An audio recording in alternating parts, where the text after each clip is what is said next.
Я ждал тебя весь вечер, потом сообразил. Ты была в театре. С ребятами. Ненормальная.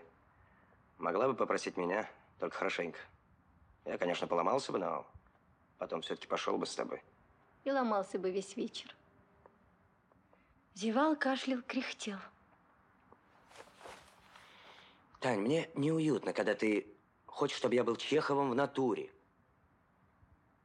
У тебя завышенные мерки в жизни.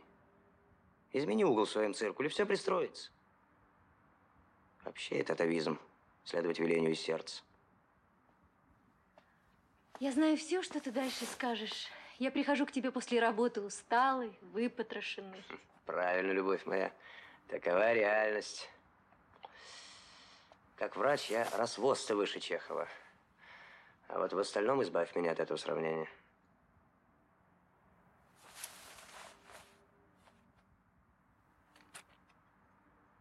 Спектакль был ужасный. Дети мои вели себя скверно. Светлые чувства любви, а они в хохот.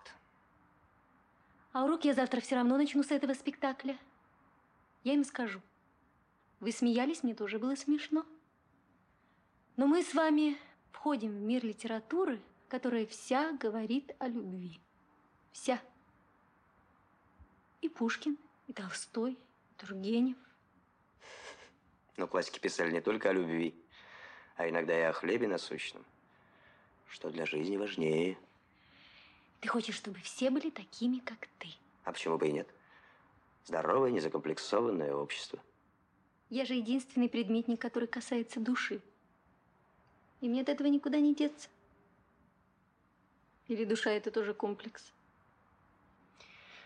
Я вот не строю мосты, потому что не знаю как.